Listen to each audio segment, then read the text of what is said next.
Hey guys, it's Rinda Smith on the Family Tree Brand Life Coaches YouTube channel. I want to welcome you to the show.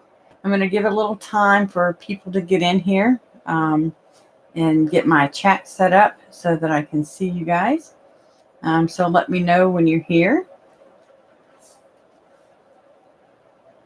I'm going to check my stream to make sure that I'm actually on.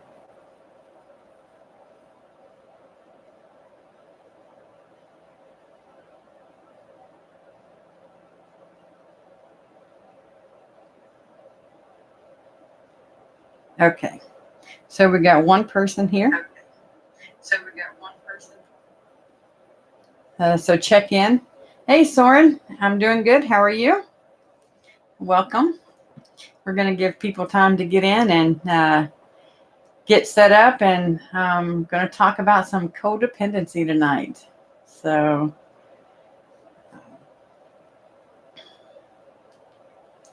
give me a shout out and let me know when you guys get here so that we can see. So there's it's yeah. Soren, I like it too. I like actually being part of the community. Sometimes here lately, more so behind the scenes, but I really enjoy the time that we have together during these live shows. So, okay, so we've got a few people here. I don't know if anybody knows that we're on. So give it some time.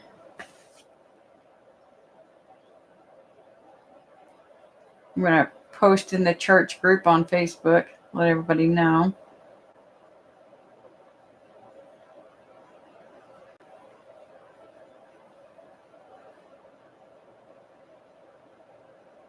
Oh, everybody's just now getting the notification.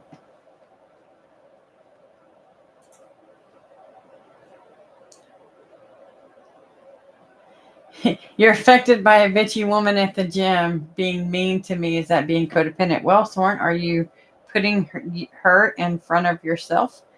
I don't know. I think that I don't know that that's being codependent. I think that's just her being bitchy. So how is she affecting you? Is she affecting your workouts? Yes, we're having our own little conversation. The notification just went out because I just received mine that Family Tree Brand Life Coaches is live. So, I've been going to the gym lately myself, and I'm finding that here there's pick a different treadmill. Yeah, do that.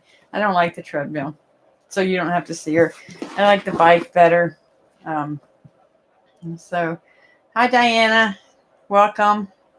People are going to start flying in, Soren, and hopefully you guys are enjoying the show tonight. The topic is about codependency. Like I said, I'm just going to give it a little bit more time for people to get in, and then we'll start the show. Diana, Soren, and I were just kind of checking in. So how have you been lately?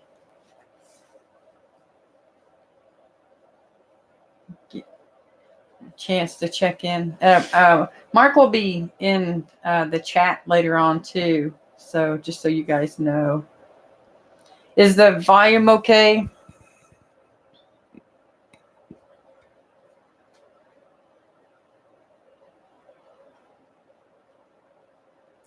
Don't know. Don't hear.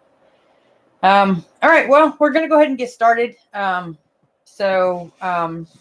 you're just joining us, welcome. Okay. Thanks, Soren, for the volume check. So if you just joined us, welcome to the Family Tree Brand Life Coaches. I'm Rinda Smith, hosting the show this evening. Our topic is codependency and what it means to me.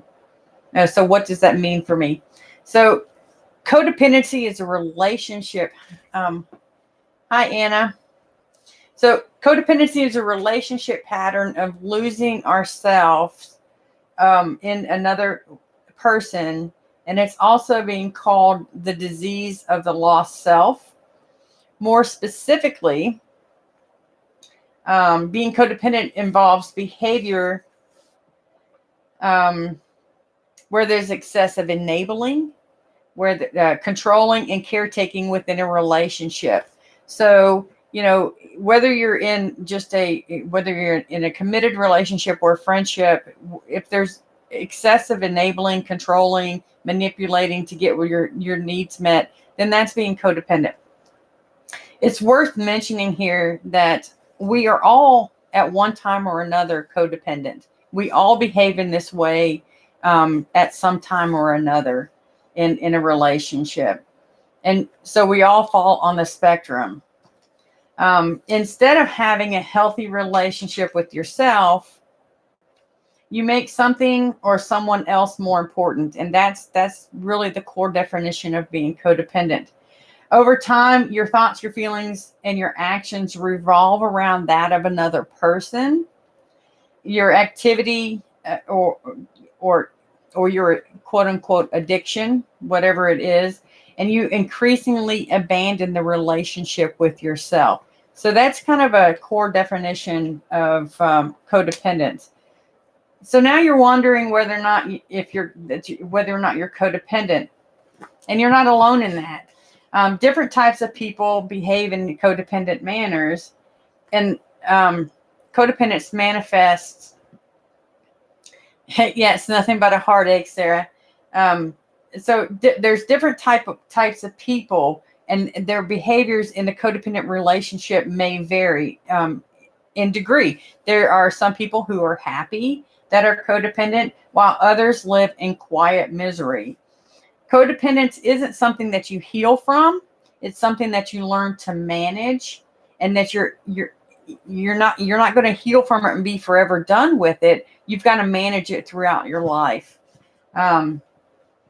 So if you're ready to embark on recovery and management, recovery isn't being done with, it's more of management.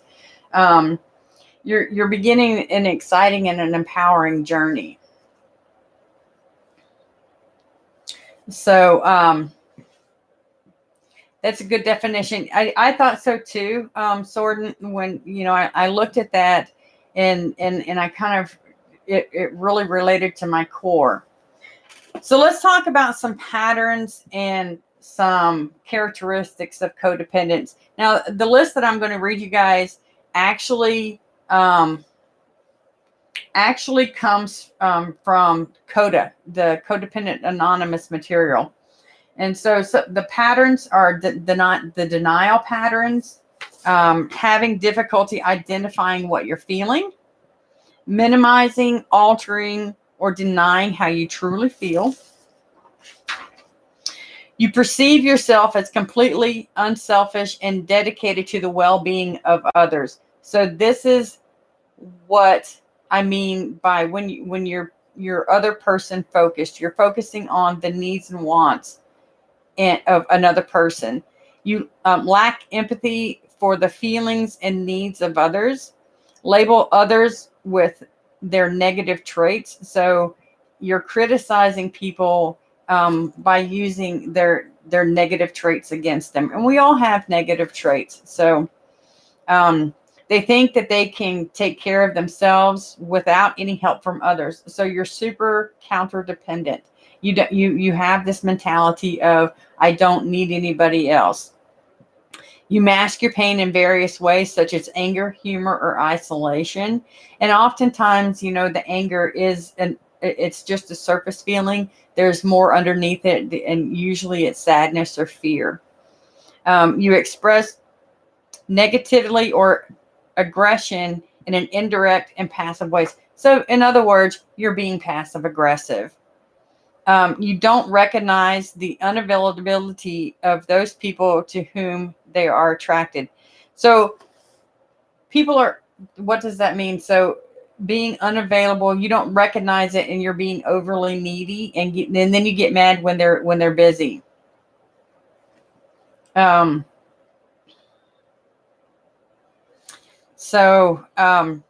The low self-esteem patterns. They have difficulty making decisions. I know that, for a while, way back when, before I really started dealing with my codependency issues, I couldn't make a decision without getting the approval of either my now ex-husband or friends and seeking that approval, right? So you're approval seeking. You judge what they think or say, and do so harshly, as you harshly judge yourself as never being good enough. So again, codependency also, it's intertwined with some shame. You're embarrassed to receive recognition and praise or gifts. So, and I can speak to this because, having been active duty myself, when people would say, thank you for your service, a lot of times I didn't know what to say because, I just did it because that's what I wanted to do, and I wasn't looking for approval. And so when somebody says, thank you for your service, now I say, you're welcome. Before, I would just kind of stay silent. And so that's also, that's a pattern of low self-esteem, which leads into codependency. You value others' approval of their thinking, feelings, and behavior over your own. Okay. You do not perceive yourself as lovable or a worthwhile person. You seek recognition and praise to overcome feeling less than. And again, a lot of this, it ties in with shame issues. So having grown up in a dysfunctional family or with narcissistic parents, and when you're told you're not good enough, when you're told that, your thoughts and your imagination is not good enough, then you start to believe that you're not good enough. We need somebody with a wrench in here because we do have a troll. Let's get back into the low self-esteem. You're unable to identify or ask for what you need and want. So it's hard when somebody says, what is it that you need? Well, it's hard for you to really say that because you've really never given yourself a chance or permission to have your own wants or needs. You've always been seeking or giving or catering to the wants and needs of others. You look to others to provide your sense of safety, right? So instead of making sure that you're safe in yourself, you're looking for the quote unquote hero to swoop in and take care of you. You have difficulties getting started, meeting deadlines, and completing projects. So in other words, procrastination. Having trouble setting healthy priorities and boundaries. Lack of boundaries. This is a classic sign of a codependent, is they lack boundaries. Okay. And this list that I'm reading from, again, comes from the CODA literature. So now let's talk about the compliance patterns. You're extremely loyal, remaining in harmful situations too long. So in a classic narcissistic codependent relationship, the person who's codependent ends up staying too long, right? They, and it's because of codependency some of the time that keeps us trapped in this relationship with the narcissist. And so it's a classic, we're feeding grounds as codependents, we're feeding grounds for narcissists. And so we've got to build a greater sense of self so that we don't stay in situations that are harmful for our well-being. We compromise our own values and integrity to avoid rejection or anger. So we do things sometimes that we don't want to do because we're afraid, or we're afraid of either being harmed, or we are afraid of being abandoned. We put aside our own interests in order to do what others want us to do. And, this one really hit home for me because, it's like I quit doing things that made me happy for sake of a relationship. And then I felt like I had lost a piece of myself. So that's in itself, that's a good description of being codependent in giving up things that you enjoy for the sake of somebody else. You're hypervigilant regarding the feelings of others and take on those feelings. So if your friend or your partner, your spouse, whatever, is feeling sad, then you become sad and you just absorb their feelings. Are afraid to express your beliefs, opinions, and feelings when they differ from those or others. Again, you don't talk about your own wants, needs, and desires because you don't want to rock the boat, right? All right, so I'm going to catch up here, and before I keep going down these lists, I'm going to catch up on some of these comments here because I see a few coming in. I'm about to ban this one person, and we will be done with that because I don't have anybody in here with a wrench right now, so I'm going to try to keep up with this too. Soren says, I feel like my family system enforces codependency. I went to the ocean on Sunday. My mother tried to shame me for not bringing my schizophrenic brother, and we got into a huge argument over it. And that is and our family systems do try to force it, right? Because if we stay complacent, then we don't rock the boat and we give up. We actually give up ourselves. It's like giving little pieces of you away, right? And your mom did try to shame you for not bringing your schizophrenic brother. All right, back to our list on the complacent patterns. We accept sexual affection when we want love. So we accept sexual attention because we thank you for that. So the sexual attention when we want to love is, even if we don't want to do it, we do it because we feel like we're going to be rejected if we don't. So again, we do things out of fear. Make decisions without regard to the consequences. And give up their truth to gain the approval of others to avoid change. Okay. Control patterns. Believe that people are incapable of taking care of themselves. So this is how we control as a codependent is, hey, Liberty, and thank you, One Love. We believe that people are incapable of taking themselves. So as a codependent, we run around like chickens with their head cut off, making sure that everybody has everything they need, so that they don't have to feel anything. We attempt to convince others what to think, do, or feel. Freely offer advice and direction without being asked. Become resentful when others decline their help or reject their advice. So we get resentful of other people when they don't take our advice, our unsolicited advice. Just a reminder, you guys, if you've got a question as we go along, make sure that you put question at the beginning of it so that I can catch it.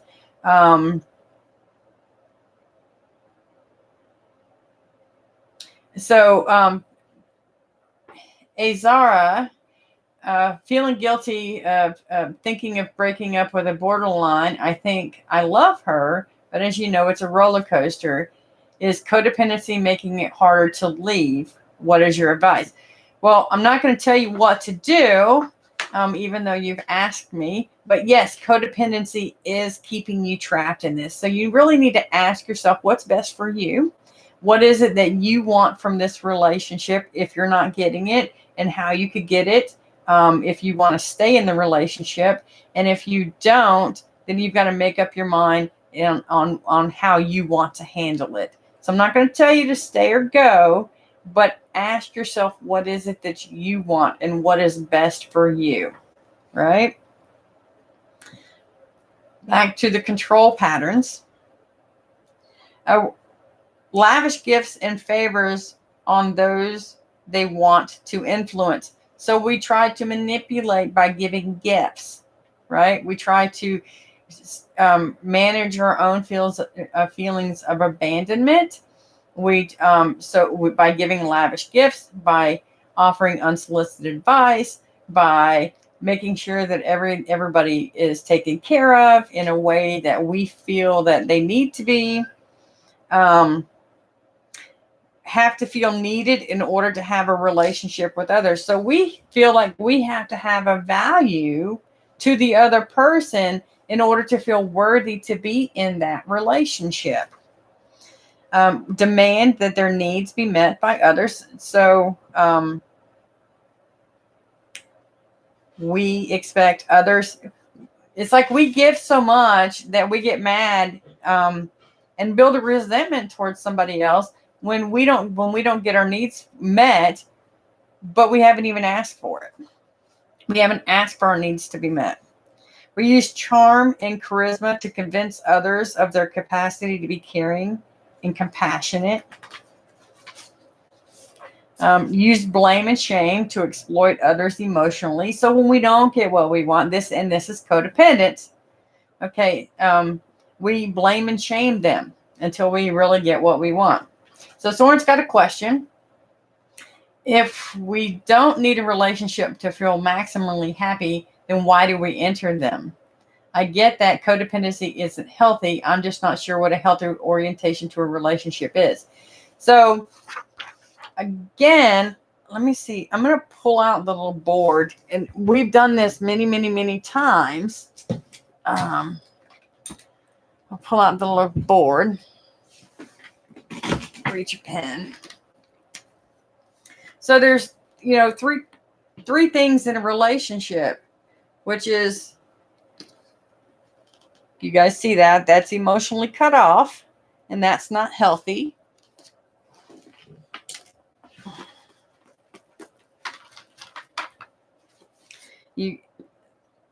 This is enmeshment here, right? And that's not healthy. And enmeshment is a codependent relationship. You're overly enmeshed. A healthy relationship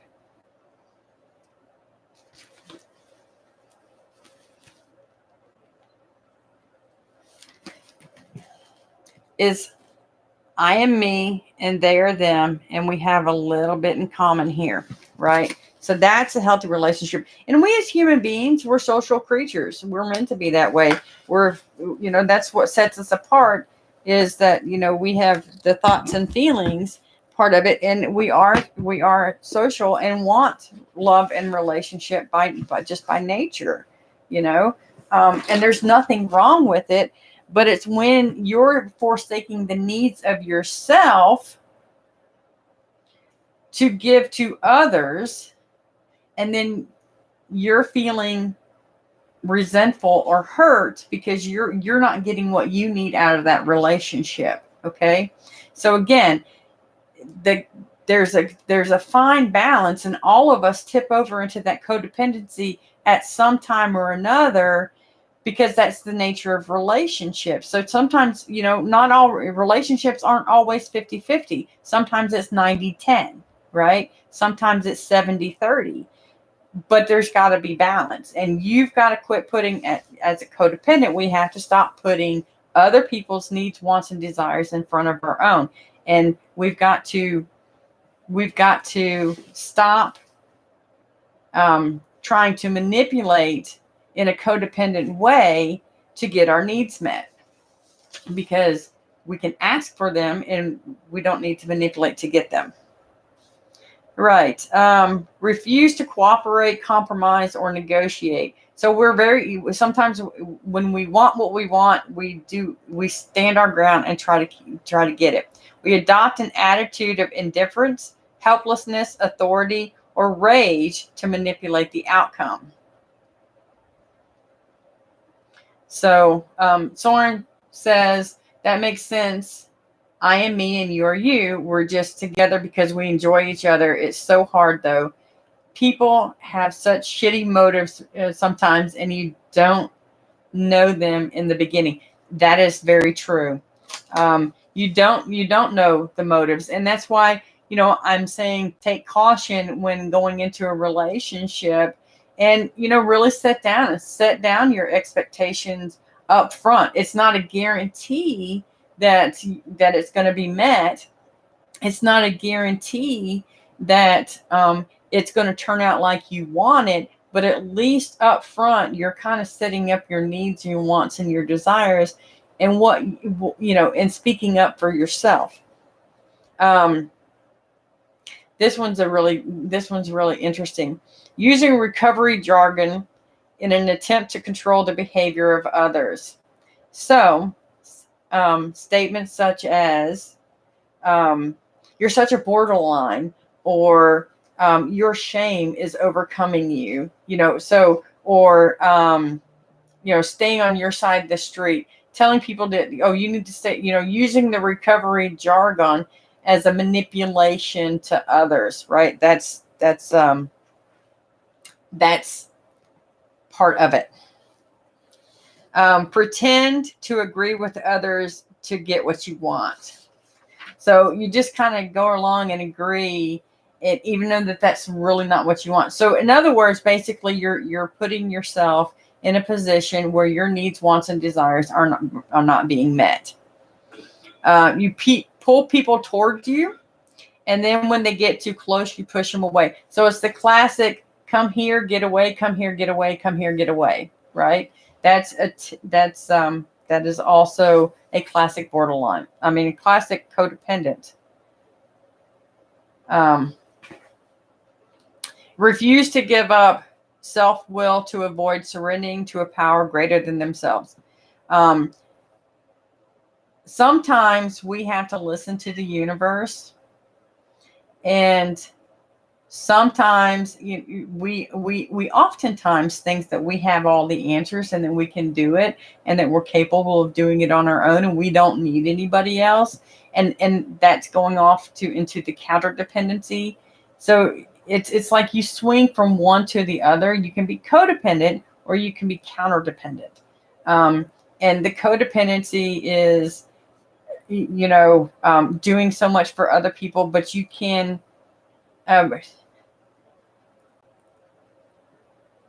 get stuck in giving so much of yourself, but then not asking for anything in return. And then you're way over here on this spectrum as a what we call a counter dependent, where you don't need anybody else, but yet you're holding resentments because you're doing everything for everybody else.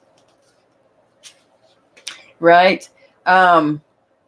You believe displays of emotion are a sign of weakness, right? This is, we don't show emotion because we've been, again, it goes right back into our shame. So I want you guys to understand that with the codependency, there's some shame wrapped up in it, okay? And so really take a look at what those triggers are for you. When your shame button gets tickled, and look at the reactions and see if some of these don't make sense. Okay. You withhold expressions of appreciation. And I think that I don't know that that's so much. I don't know that I so much agree with that part of it. Because I think that as a codependent, I think that we're overly appreciative for anything that we get. And so we make a big deal out of everything, because, we want that person to continue doing that, even though we didn't ask. So recovery entails a 180-degree reversal of the patterns in order to reconnect with, honor, and act from your core self. Healing develops from the following characteristics: authenticity, autonomy, capability of being intimate, and integrated and congruent values, thoughts, feelings, and actions. So we have to have abstinence or sobriety to recover from codependency. The goal is to bring your attention back to you, okay? Bring it back to yourself and have an internal rather than external. It's called locus of control. This means that your actions are primarily motivated by your own. So you've got to look at your own personal values, needs, wants, feelings, and not somebody else's. You learn to meet those needs in healthy ways instead of people pleasing, instead of obsessing about others and their wants, needs, and desires. You become more self-directed and autonomous, right? So you're developing the I, right? In our diagram, the healthiness, right? I am me, you're you, but we are together. So you're developing the I. You're starting to self-differentiate, okay? The second part of that is having awareness. Not only do codependents deny their own addictions,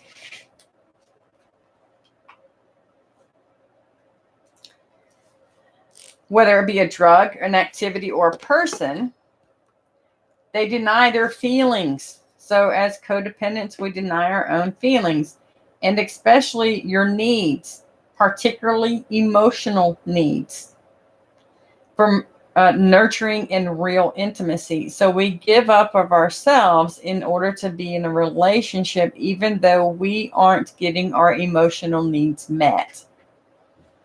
You may have grown up in a family where you weren't nurtured. Your opinions and feelings didn't matter. They weren't respected.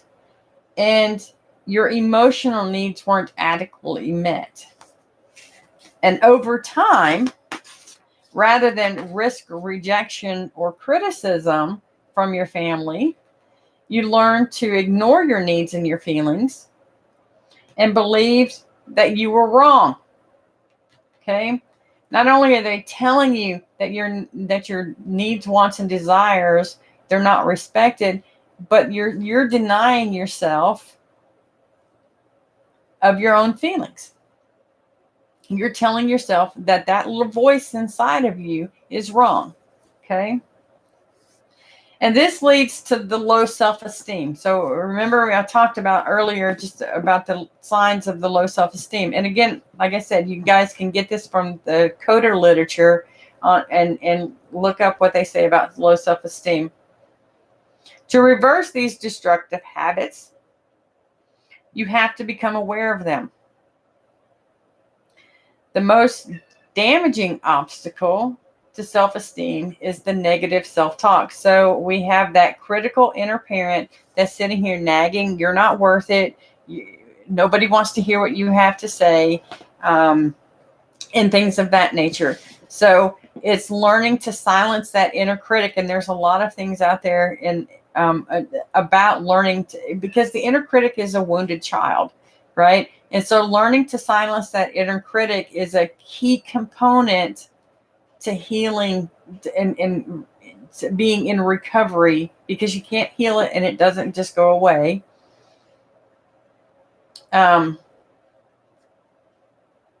You've got to heal. You've got to heal the low self-esteem and build up your self-worth. Let me look at some questions. Okay. So Soren says, is the proper stance when you're single openness to a relationship? Stance when you're single, openness to a relationship. I'm single and don't need a relationship, but I'm open to a good one. Is there a healthy orientation, or is that disordered? It's not disordered, and I think that you're being open to a healthy relationship with both people, where both people are getting their needs met. That is definitely be open to that. So Annie wants to know, what are the preliminary steps to rebuilding self-esteem? One, it's silencing that inner critic, and it's learning to have positive self-talk. So I told somebody today, I said, you need to write, I am worth it, and stick it on your mirror in the morning. Because a lot of times, what leads to our low self-esteem is we don't believe that we're worth the space that we're taking up in society. Okay. And so, and again, it comes from people putting us down, our family of origin, our mother, our father putting us down and telling us that our voice isn't worthy. So again, building the self-esteem starts with positive self-talk, listening to that little inner voice, and respecting your wants, needs, and desires within reason. And okay, so I've got some questions coming in. So, Zara. So, how do you deal with guilt as a healthy person? Okay, so let's talk about the difference between shame and guilt. Guilt is, I made a mistake, and that's healthy. You can have guilt and know that you made a mistake because you can go back and apologize for it. Well, I think you're more so saying shame, and shame is that negative part of it, and shame is, I am a mistake, or I am bad. So the difference between shame and guilt. Shame is toxic and hurtful, and it keeps us stuck with low self-esteem, and it keeps us stuck in codependency. And guilt is actually it's healthy. It's like, oops, I knocked that over and I need to tell somebody, or oops, I backed into the mailbox and I need to tell somebody, right?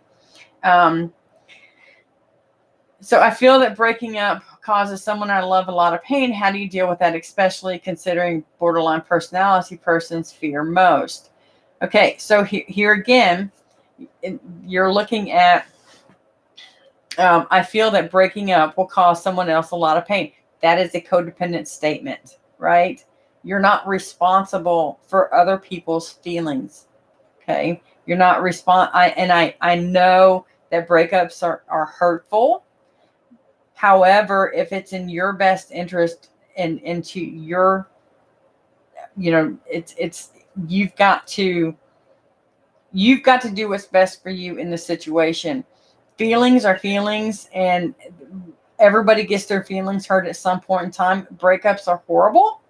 But we get over them, right? We heal from that. You've got to have enough self-respect and dignity to take care of you, right? And yeah, I know being abandoned, having that feeling of abandonment, or nobody is going to love you, that's a scary thought too. However, again, staying with somebody for the wrong reasons isn't healthy. Okay. Soren has a question. Did you say that the inner critic is the broken child? If you said that is deep, it is. The inner critic is really, it's an inner child. It's one of many little voices that we have because it latched onto that negativity that our parents said to us. All right, so let's get back to our talk on and so another thing is right, healing essentially is it involves self-acceptance. So we've got to accept who we are as people, and we are inherently flawed as people. There is no person on the face of this planet that is perfect, right? That's and accepting our having self-acceptance and accepting who we are is not only a step but a lifelong journey. We've got to continue. It doesn't matter how many mistakes we made. It doesn't matter how many times I've fumbled, right? Tonight, it doesn't matter as long as the message is delivered and you guys get what you need. And it's like no judgment. It's kind of like Planet Fitness. There's a no judgment zone, right? Accepting reality opens the doors for possibilities. So accepting who you are, it does open a possibility, and it creates a deeper relationship with yourself. Um, and then that's when the change happens.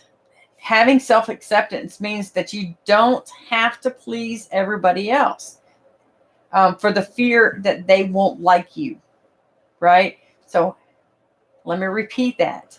Self-acceptance means that you don't have to please everybody out of fear that they won't like you. It doesn't matter. They like you or they don't. And sometimes we have to be okay with that, because sometimes no matter what you do, somebody's not going to like you. You honor your needs and unpleasant feelings. So we have to sometimes sit with our unhappy feelings and nurture ourselves, and forgive ourselves and others. This goodwill towards yourself allows you to be self-reflective without being self-critical. Again, we've got to silence that inner critic. Why? Because it's a wounded little kid. It's a wounded little kid. Instead of shaming that little kid, accept that little kid with compassion, love, and acceptance. Your self-esteem and confidence will grow when you start accepting yourself. You'll feel better about yourself, and consequently, you won't allow others to abuse you or tell you what to do. Okay, and it's not coming across in this, oh, you can't tell me what to do. Yeah, I'm sorry, Ozzy. My cat is as soon as my door is closed, she thinks that she needs to come in here and hang out. So I've got the door closed because I'm doing the show. And yeah, little Miss Peyton, we call her Miss Priss, is outside the door screaming because she wants in here to me so that she could probably come sit on my table that's right next to me and probably peep in on the show. So, all right. Again, it allows you to be self-reflective without being self-critical. So we can accept the things about ourselves that we know without shaming and beating ourselves up. Okay? Because again, we have to understand that that critical part of us is a child part of us.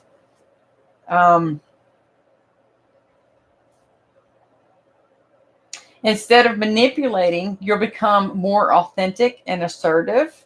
And again, it's not coming off as lack of better terms, it's not coming off as an ass, but it's just coming off with this self-assurance of, no, this is not okay. And I'm going to stand up for what I need and want. And I'm not going to accept bad behavior from other people anymore. Okay. And you're capable of greater intimacy, because when you step out of that codependency and you're authentic and true to yourself, and you're giving yourself, when you're giving yourself what you need, it's not you're being an ass to somebody else. It's you're loving yourself and not accepting, again, bad behavior from other people. And you can speak up for what you want and need out of that relationship. Insight without action only gets you so far. So you can have all the insight in the world and know about the codependency and what you need to do to fix it, and to be in recovery for it.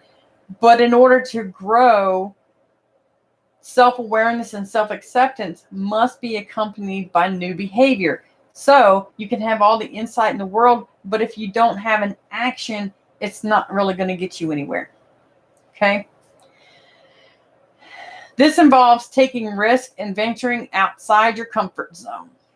And it may involve speaking up, trying something new. Again, when I started working on myself, when I actually saw a video from a long time ago that I had done, one of my first few videos, and I had actually I had joined Meetup, and I was actually going to an event, a bowling event, and I had never done something like that, and I was terrified. But you know what? I had a lot of fun. I stepped out of my comfort zone. I met some new people, and really enjoyed myself. So, I mean, we've got to take some risks in order in order to grow and in order to explore. Because as codependents, it's really hard to know what we liked because we'd given up really what we wanted of ourselves and what we wanted or we thought we liked. We gave up for somebody else. And so we took on what they liked and took it as our own because we were afraid to be rejected. So we didn't have um, we didn't have um, we didn't have the cojones to stand up for ourselves. That's what it basically boils down to, because we were so trained to fear rejection and abandonment. We were so trained to not care about our own wants, needs, and desires and focus on that of other people. And common sense says, oh my God, I'm relating so much to this. And I'm glad you are. I'm glad that you're getting something out of it. Let's go back to our action steps. Trying something new, going somewhere alone, right? One of the biggest fears that I had in my own stuff is I don't like going to restaurants by myself. But you know what? I did it, and I'm okay with it now. I used to think, somebody's going to think, oh God, look, she's so sad. She's sitting there by herself. But you know what? There's a lot of people that go out there and they have a meal by themselves, and there's nothing wrong with it. All right. Setting a boundary. I'll accept this or I won't. I'll accept the behavior or I won't accept the behavior. So, it's learning to set boundaries. It also means setting internal boundaries. So setting and keeping the commitments to yourself, saying no to your critic, right? So you got to say no to that inner critic. That's not true, right? One of the things that I tell people is like, pull it out of your ear, pull it around your face, and say shush. Okay.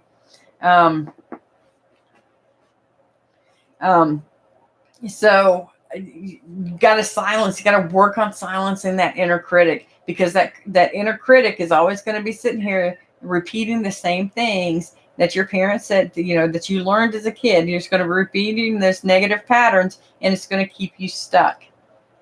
So, you've got to take action steps to change the patterns that you wanted, that you don't like about yourself, right? So what is it the habits that you want to change? Like someone had said, up in the comments I saw, I think it was Sarah, who recently quit smoking. Sarah, I feel for you, because I understand, because I actually stopped smoking myself. So kudos to you for that. But that was something about myself that I wanted to change, and it took a lot of work. Okay. And so breaking the old habits. Instead of expecting others to meet all of your needs and make you happy, who's responsible for your happiness? You are. Okay. Learn to take actions to meet those needs. Learn to take actions to make yourself happy, and do things that give you fulfillment and satisfaction in your own life. And each time that you try out new behavior or take that risk, you learn something new about yourself and your feelings and your needs. You're creating a stronger sense of yourself, as well as building your self-confidence and your self-esteem. When I went out for that first time, like I said, it was shortly after I had gotten divorced from off that relationship. I gotten out of that relationship. I had moved, so I didn't know anyone.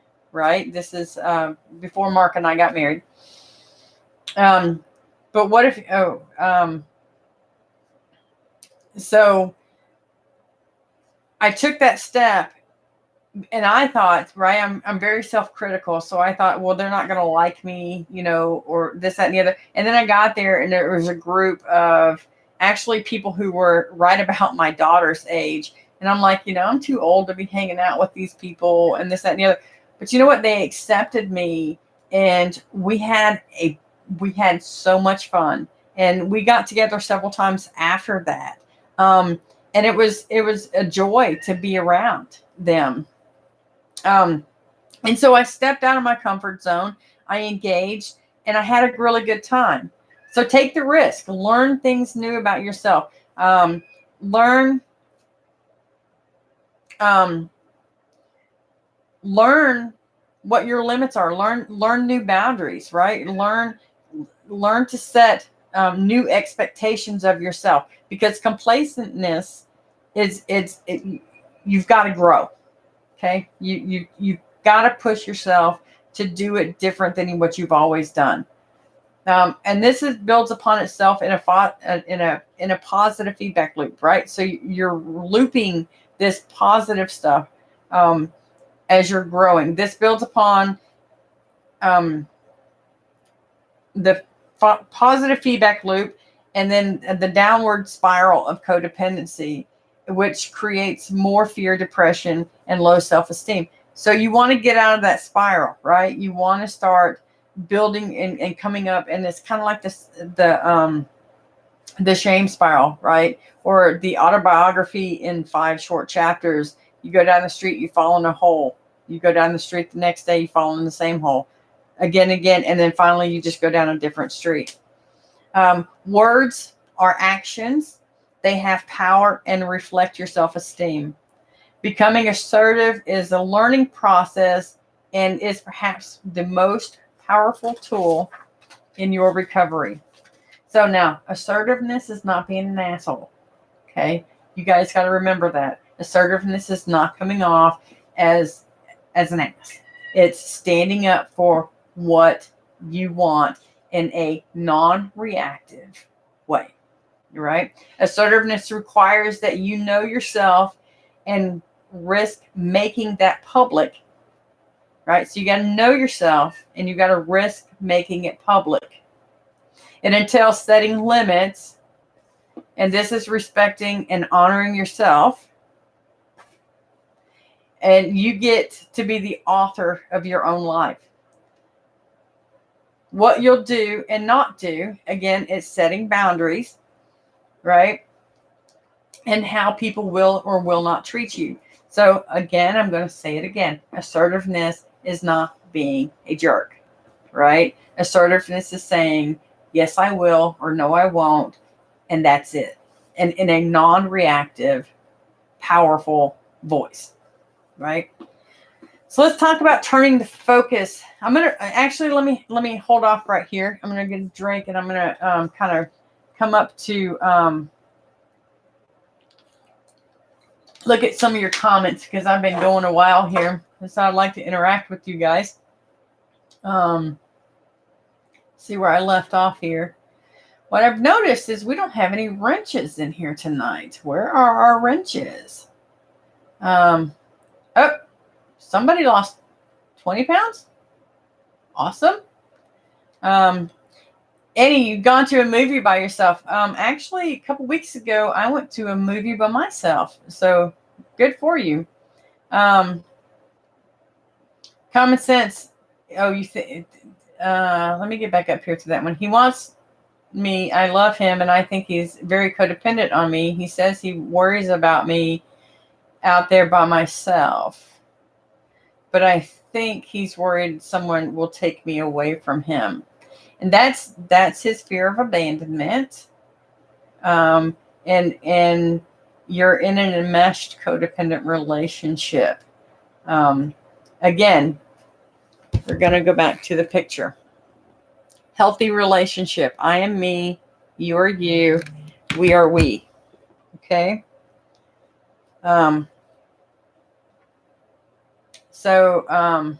Yeah, the hardest thing too for me, Sarah, was the eating out part. I didn't like, I don't enjoy it, but I will do it, but I don't, that's not my favorite thing to do. See,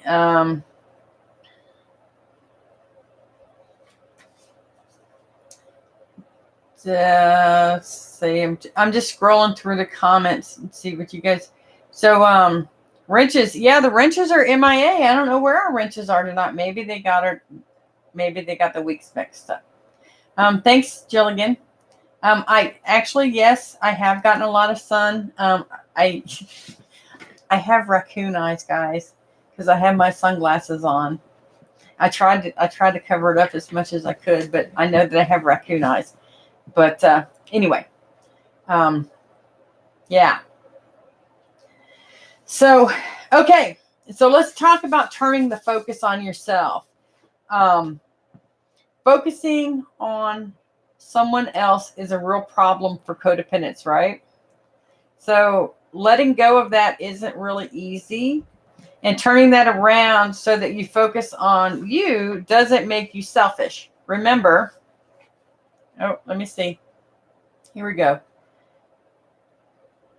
Oh, Soren's question. How do we deal with people who think we are assholes for going after what we want? I feel shamed when I tell people what I want. It's as if they are jealous of it or angry about it. Here's the thing, Soren. You're not responsible for other people's feelings. You're not responsible for how other people feel. You can't make them feel anything, right?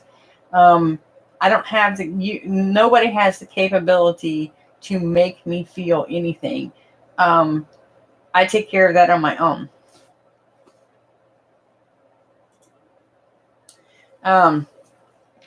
So that shame, right? That is your core belief systems that it's been harmed and programmed into you.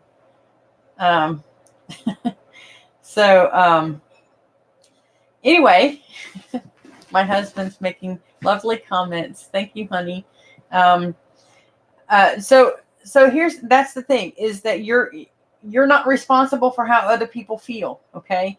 You can't force them to feel anything. And they can't make you feel anything. So if you're feeling like an asshole, pull your little critic out and pull them around and say, shush, because it's not true. You're not an asshole because you're standing up for what you want. All right. So letting go of caretaking other people, it's not easy. And I know this, and my husband will attest to this. And it's not easy when you're on the other end of it, when you're the one that's used to getting it. There's some resistance to, Mark, I'm going to tell on you, honey.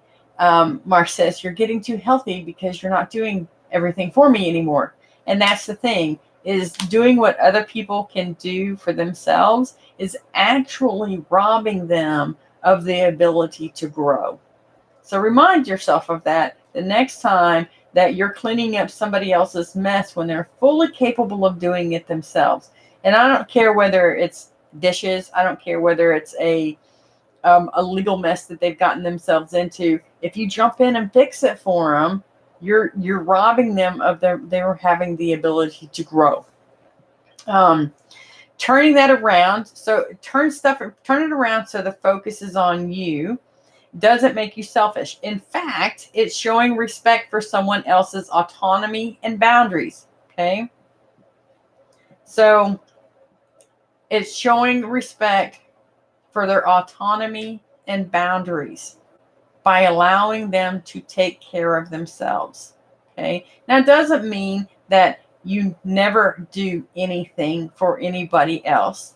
Okay. Doesn't mean that. It just means that you need to have respect for their autonomy and boundaries, and ask yourself, am I doing this as a form of manipulation because I want something, or am I doing this because I really want to do it? And I'm not asking to gain anything from it. Okay. So here's some practical things that you can do. When you're together, remember not to watch the other person. So, don't go looking to make sure that, you're chasing after them. It's like running behind your kid and throwing a pillow under them so they don't scrape their knees. They're never going to learn lessons in life if they don't make mistakes. right? If they don't have to suffer the consequences of actions. Don't obsess or worry about the other person. Imagine putting the other person, just let it go, right? Give it to God, or surrender it and by sending them love. Don't judge them, and just as you don't want to be judged, right? So don't judge other people if you don't want to be judged yourself. Don't have expectations of others. Instead, meet the expectations of yourself. You didn't cause someone else's behaviors. Other people, they're responsible for their own behaviors, and you're only responsible for yours. So again, you're not responsible for other people's feelings or their behavior. Write about your feelings in a journal. Journaling is an awesome thing. Meditate, pursue your own interests, and have fun, right? So this is a time to discover what you do and you don't like in life. You know, if you've been in a relationship, or if you haven't been in a relationship, it doesn't matter. If you've always been, kind of going with the flow and hanging out and doing what other people expect or want you to do, it's time to discover what you actually like, right? And try different things so that you can get an idea. Remember that you can't change or fix somebody else. You can't fix them. They're not your project. Okay? They're not your project. Only they have the power to change or fix themselves. Take a time out. If you're starting to react to somebody, or you start an argument, the argument starts heating up, it's a good idea to take a step back and walk away until you can cool off. And it's also a good idea to you've got to release these feelings somewhere. And so instead of taking it out on somebody else, just go journal. Scribble, do whatever you got to do. Just get it out of your system so that you can walk back into the room and have a reasonable conversation, which I'm learning to do, instead of arguing or demanding, right? I'm learning. It's a work in progress, but just, you've got to blow off steam somewhere. Okay, Diana has a question. When you have set a boundary with a friend, and in less than a month they overstep the boundary again, the offense isn't terrible, but a trigger for me. Do I pull back? Any suggestions? Okay.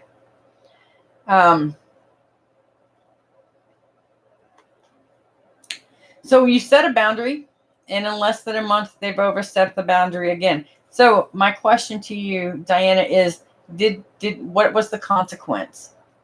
Right? Because when we set a boundary, there needs to be consequence with teeth. So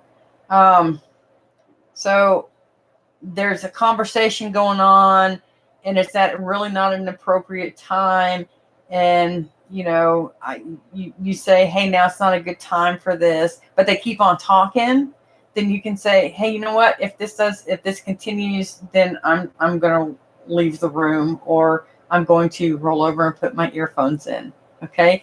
So, and then when they do it, the consequence is that you just, without any words, you either leave the room or you put your headphones on. Right. So what's the consequence when you set a boundary? What's the consequence?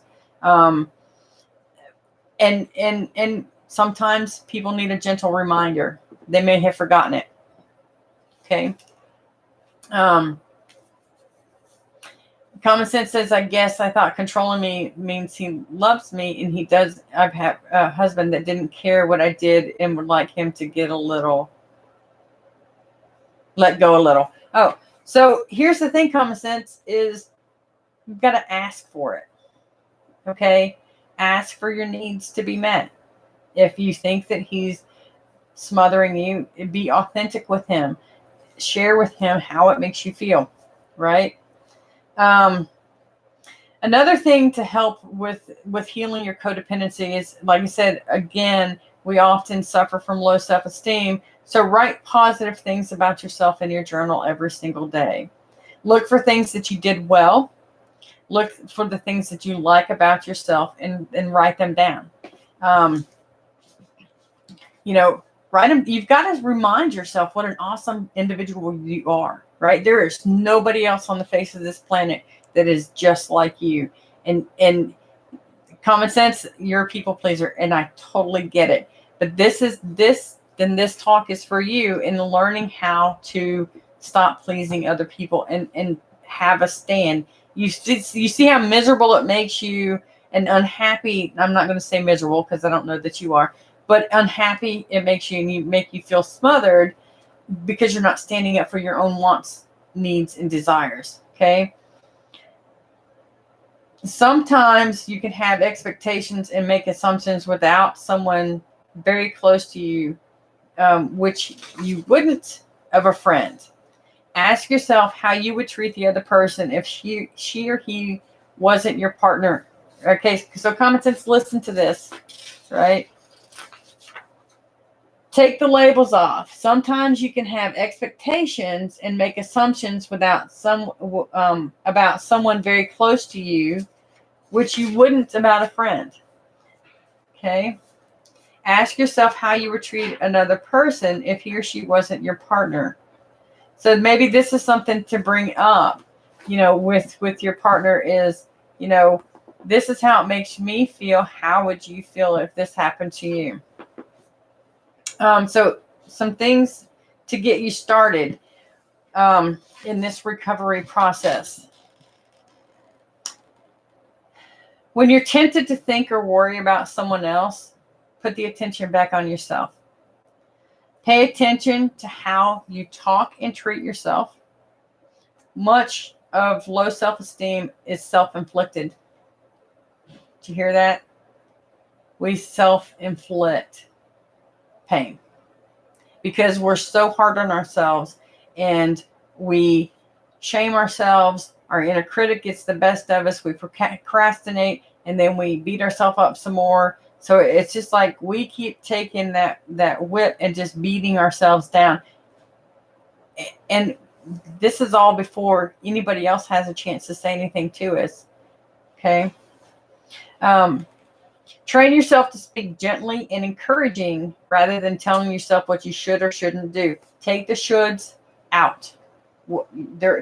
Don't should yourself, right? It's just like a lot of times I say, don't take a should shower because shoulding yourself, it's just not healthy, right? It's not good for you. It prevents you from moving forward. Saying I should have, well, okay. Instead, word that as next time I can try to do X, Y, and Z instead of, oh, I should have done this. Well, guess what? Think about life. It's full of opportunities. We always get choices. We always get a chance to possibly do it again. So we get do-overs all the time, right? Should shower. Yep. Should shower. Don't give yourself a should shower. And don't sit there and belittle yourself and say, what's wrong with you? Why are you doing that? I used to do that to myself again. When I was getting ready to leave the relationship, I went back, right? I went back several times and I would beat myself up for going back. Why are you doing this again? Well, obviously there was more in that relationship that I needed to learn before I'd had my fill and moved on. Okay. So don't beat yourself up. When you make a mistake, it's okay. Just be gentle, kind, and loving towards yourself and say, you know what? It's a mistake. And next time I'm going to try to do it different. Have fun and pursue hobbies that interest you, that are yours. Okay. Pursue hobbies that you enjoy. Spend time alone with yourself. Meditation is good. It brings self-awareness. It brings calmness. Start looking for the positives in your life and what you do. So take notes, right? Take notes of the good things that you've done. One of the things I'd like for you guys to do tonight, after we get off this live stuff, is write down the good things that you did today. Okay. And see how that makes you feel. Make a gratitude list. What are you grateful for? Stand up for yourself if somebody starts criticizing, undermining, or tries to control you. Okay. Don't worry. And I say that, but it's not easy. Most worries never come to pass. You lose precious moments in the present when you worry. Let go of control and need to manage other people. Remember the saying, live and let live. Okay? So let other people be in their own, let them be in their own bubble. Back to the drawing. I am me, you are you. This is us. Okay? Express yourself honestly with everybody. Don't just be honest with some people. You need to be honest and authentic with everyone, especially yourself.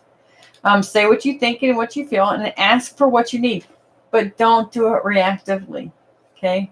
Again, we got to work on not being an ass. Because what happens is we go from codependent to counter-dependent, and there's no in between. And we've got to find that happy medium where we can non-reactively, without resentment, say what we need. Okay? Let me come check up and interact with you guys. No, Lance, it's not really easy for codependents to learn how to force to enforce the consequences. But it's important to keep your word or the boundary right. It is important to keep your word, or the boundary will continue to be violated, and then you will continue to it's this growing resentment. It's like, I said this, but they're not abiding by it, and so you build up this resentment, but you're not saying, hey, I set the boundary and you can't cross it. You just let him keep walking on you. Okay. Let's see. Jill against my says, common sense. My family is similar. Dad was a raging alcoholic, sister a hard drug user, and now both of our sons are drug users as well. That's awful. That's really, it's really bad. It is hard to deal with when you've got family members who are substance abusers, and it's hard to set and enforce boundaries with them. But you have to enforce the boundaries, and stop the enabling. Can a codependent also have borderline personality? Yes, they can, David. So, all right. Another step in the recovery is get a life. Your own. Get your own life. Learn who you are. Learn what you like, what you don't like. Learn how to fill yourself up. Learn to say no and stop doing things just to please others. Ask yourself, who am I? How do I want to spend my days? When you're codependent, your identity comes largely from other people. So we've got to practice knowing ourselves, trusting ourselves. We need to find hobbies that truly light us up from the inside out. One of my favorite things, I love to hike. Okay. I love it. It just fills me up. And I also like to bike. Hiking is more fun for me. But it just makes me feel so full inside. So find hobbies that make you feel full. And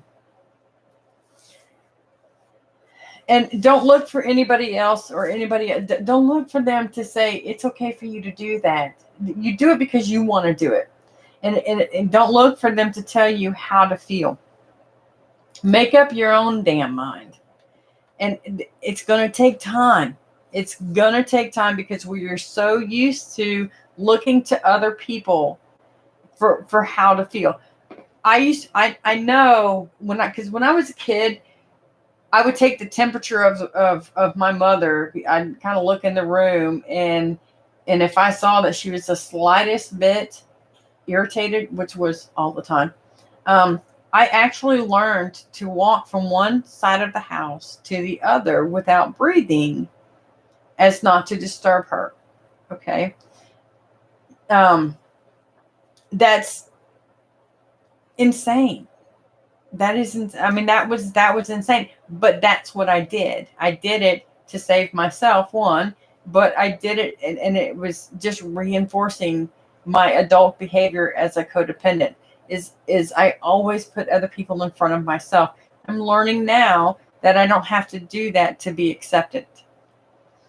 Can a codependent be a narcissist? They're not really likely, but it could be. Yeah, walking on eggshells. You got to stop walking on the eggshells. Essentially, it's like you're remodeling your house. Okay, this is what it's going to be like in your life. Is your house is under construction. Your internal house is under construction, getting a makeover. Okay, and you're going to build a strong house. Use boundaries to detach with love. Trying to control another person through fixing them, manipulating them, or enabling them is essentially living the problem. Since it's not possible to control another person. All right, Heather has a question. Do boundaries have to be verbally given to the person, or is it possible to decide what my boundaries are and have a decided response I'm going to give for the person when it is crossed? That's, Heather, is setting an internal boundary for yourself. And so you've got the boundary, and you're saying that when this happens, then you're going to have a planned response. So that's you setting a boundary for yourself. And so, yeah, essentially that's exactly what you're doing. Try to live the solution. We've got to detach from trying to change the outcomes for other people, and instead let them live their own life so that we can live ours. So stop trying to live for other people. Stop trying to cushion their falls, right? You've got your own life to live. Let them live theirs. And it's hard to do when you see people suffering and you want to help them, because as caring, nurturing, loving people, we do want to genuinely, we want to help other people. But again, when the helping becomes enabling, doing something that people can do for themselves is stunting their growth in their own process. So I learned that helping can cross over into enabling, and I've learned it in many different facets of my life. Enabling is when we do something for others that they can do for themselves, and it stunts their growth. We take away their power when we enable. Forcing somebody to go into rehab, like this, it's, if they want to, that's great, but forcing them and giving them an ultimatum, it really doesn't help them, because they're not doing it for the right reasons, right? And we think that we're helping them, and we're not. We're just putting them in a place, and yeah, they get clean for 30 days, but then they probably will go right back out and use. Enabling hinders the other person's growth. And even though it looks like helping, it's harming. So we've got to get out of their way. Detaching ourselves from their problem is actually the most loving thing that we can do. And a lot of times, I have to remind myself of the serenity prayer, right? God grant me the serenity to accept the things that I cannot, accept the things that I cannot change, which is other people, places, and things. The courage to change the things that I can myself, and the wisdom to know the difference. The only thing that I can control is me. And sometimes I can't even do that. Okay. But trying to manipulate and control other people isn't going to get you anywhere. And it's only going to drive you insane. Beware of the hooks. Okay. So the hooks, what I'm talking about, hooks in codependent relationships, you may notice them pop up the more that you start to detach with love, the more that you stop doing for this person. And it's natural for people to dig in their hooks even deeper when they feel threatened by a shift in the relationship dynamic. So you got to be aware of that. Hooks are like blaming, guilt tripping, and victimhood, and they usually involve one person taking zero responsibility for their part and somehow managing to make everything your fault. Okay, so beware of the hooks as you're learning to be not codependent. Beware of the blame shifting, the guilt tripping, the it's all your fault. I did this because you did blah blah blah. So just prepare yourself for that. May I be authentic with you? Yes, that is one of the things that Mark and I have started working on. Is we start off, can I be authentic and speaking up for ourselves? Yes, honey, you can maybe be authentic. I don't know if you want to do it now. Rebuild your self-esteem. Okay.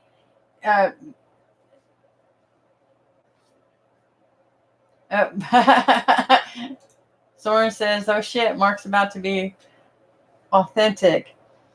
Codependency usually stems from a very low self-esteem. It's almost if you're saying with your actions, I'm not worthy to focus on, so I'll focus on you instead. So I'm not worthy of taking space myself. So we'll just focus all the attention on you.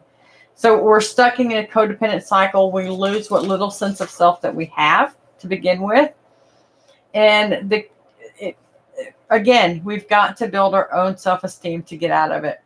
It's not a small feat when you have no self-esteem. And so we've got to start where we are, and we've got to start small. Check in with your feelings and your motives. One way that I know I'm giving from a codependent space is when I haven't first given to myself. So I can't give to other people what I haven't given to myself. And if you skip your self-care under the guise of serving somebody else, it's a red flag. You have to serve yourself before you can serve anybody else. So check in with how you're feeling and what you want and need at all times. I still mess up with that. A lot of times, well, often, not as much as I used to. It was the chicken. What? Okay. Anyway, that was squirrel. I squirreled. So, but I mess up, but I'm still making progress because it takes me less time to realize what happened and be able to correct it and given the opportunity to correct it the next time, right? I know that I know that if I'm feeling trapped or helpless or highly irritable, that I'm probably trying to have control over something that's not mine to have control over. So I check my motives behind my actions. And I try to make sure that when I give, it's because I genuinely want to and not because I'm afraid not to. Okay, that's a big thing, is you've got to do it. You've got to really ask yourself, why am I doing this? Am I doing it because I'm afraid of being abandoned? Is it I'm afraid I'm going to get hurt in some way? Am I coming from a place of love and not fear? So I want to be clear that being caring and loving person who wants to serve others is not a pathological disease. Okay, most codependents are caring and loving people at the heart of everything, but we've got to stop putting other people's needs in front of our own, because you're worth it. You're worth filling the space within yourself. All right. There's a list of literature of, so there's some books out there. Codependent No More by Melody Beattie. Codependency, Loves Me Not by Simon Lindstrom. And I'll put these in the description of the video so that you guys can look them up. Conquering Shame and Codependency, 8 Steps to Freeing the True You by Darlene Lancer. Facing Codependency by Pia Melody. And You're Not Crazy, You're Codependent, What Everyone Affected by Addiction, Abuse, Trauma, Toxic Shame Must Know to Have Peace in Their Life by Jeanette Elizabeth Mentor. Yeah. And Codependency for Dummies by Darlene Lancer. So I'll put those in the description of the video. All right, so let's check in with you guys. I missed out on a bunch of comments.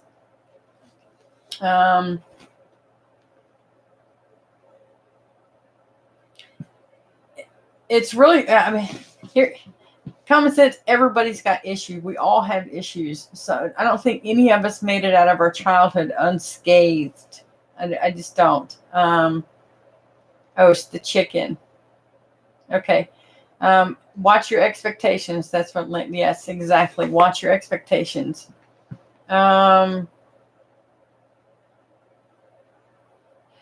It is. We don't realize how much we suppress our feelings until something triggers it. Oh, here comes Miss Priss. She's coming in. She's probably going to jump up here. So, oh, here, come here. Let me bring her up here. Oops. I just messed with the camera. Here's Miss Peyton. She's the one that was screaming at the door. You going to look up now? Okay. There we go. There she is. She wants in here because her food's in here. That's why. Okay. Jill again. Yes, Mark and I are taking clients. No, we do not accept Medicare. Jilligan, if you want to reach out to me, I can work with you on fee if that's an issue. We don't accept insurance, but like I said, Jilligan, if you need help, reach out to me and I will work with you on that. Yeah, she was hungry. All right. So that about does it for me. Thank you guys for hanging out with me tonight. Again, check out the videos on YouTube at the Family Tree Brand Life Coaches. Also, check out my website, rinspirelifecoaching.com. Wait till, actually, I've got a new website coming out here real soon. So it's going to be new and improved. So I'm excited about that.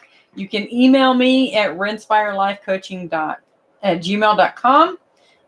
You can always reach out to Mark on the Family Tree Counseling website. Reach out to Jerry. Jerry, I think Jerry is up next for the next live stream on July the 9th. I'm not promising you. But I think I hear a little rumor of Jerry doing July 9. So I really appreciate you guys' time, and thanks for being here tonight, and God bless.